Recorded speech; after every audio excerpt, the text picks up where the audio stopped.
Halo teman-teman, kembali dengan Kak Vino di sini. Kita akan melanjutkan pembahasan tentang gerak melingkar dan kita akan fokus pada materi gerak melingkar beraturan atau GMB.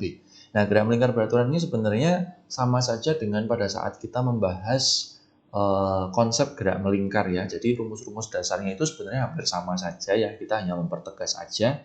Teman-teman bisa lihat di video di bagian pertama tentang gerak melingkar. Jadi teman-teman ingat tentang konsep periode, kemudian frekuensi, kemudian kecepatan sudut, kemudian kecepatan linear itu V, itu dicari dengan omega kali R, dan juga percepatan sentripetal. Ini yang penting teman-teman harus tahu tentang rumus-rumus dasarnya.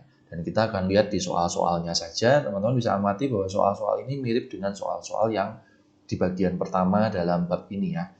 Jadi sebuah bor listrik berotasi dalam 1800 rpm. Saya selalu bilang 1800 rpm itu berarti M-nya adalah 1800 dan waktunya adalah 60 sekon.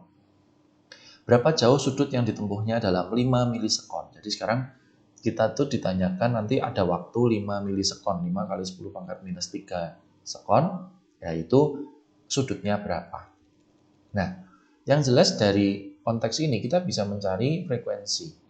Banyak dibagi waktu. 1800 dibagi 60 kita dapatkan 30 Hz. Kita bisa mencari omega. Omega itu 2πf. 2π dikalikan 30 kita dapatkan 60 pi radian per sekon. Nah, rumus inti gerak melingkar beraturan adalah rumus Vs per T. Yang dalam hal ini akan mengubah menjadi omega sama dengan theta per T. Sehingga kalau kita mencari theta adalah omega dikalikan T ya. Jadi omeganya 60 pi, T-nya 5 dikalikan 10 pangkat minus 3. Di sini kita dapatkan 300 dibagi 1000, 0,3 pi radian. Itu adalah besar sudut yang digunakan ya. Jadi kita gunakan konversi rumus ini teman-teman. Berikutnya, sebuah mobil mengitari suatu lintasan melingkar yang radiusnya 400 meter, itu R ya, 400 meter, dengan kelajuan 144 km per jam, itu adalah V, 144 km per jam, di mana ini bisa kita ubah menjadi meter per sekon, tinggal kita bagi dengan 3,6 itu menjadi 40 meter per sekon. Hitung kecepatan sudutnya. Nah, teman-teman tinggal gunakan rumus V sama dengan omega kali R, sehingga omega adalah V dibagi R ya. 40 dibagi 400 kita dapatkan 0,1 radian per sekon. Jadi di sini rumus yang digunakan sederhana sekali. Kemudian berikutnya, sebuah piringan hitam yang sedang memainkan lagu berputar dan menempuh sudut pusat 13,2 radian, itu theta, dalam 6 sekon. Ya, nanti ambil pi-nya 3,14. Oke. Tentukan yang A, ini A dan B ya teman-teman ya. Yang A adalah kecepatan sudut, yang B periode frekuensi. Oke. Jadi ingat rumus V sama dengan S per T. Di gerak melingkar kita akan gunakan omega sama dengan theta per T. Jadi 13,2 dibagi 6 kita dapatkan 2,2 radian per sekon. Itu sudah mencari kecepatan sudut. Kemudian periode dan frekuensi tinggal kita balik. Omega adalah 2pi kali frekuensi. Sehingga kalau mencari frekuensi berarti omega dibagi 2pi.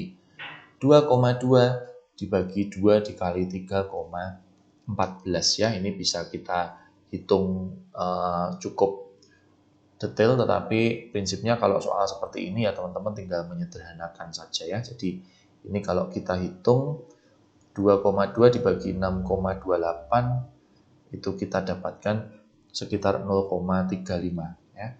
Sehingga kalau periodenya ya tinggal dibalik ya, 1 per frekuensi berarti 1 dibagi 0,35 ya. Jadi kira-kira 1 kalau dibagi 0,35 itu kita dapatkan sekitar 2,86 sekon ya. Ini jawabannya Hertz.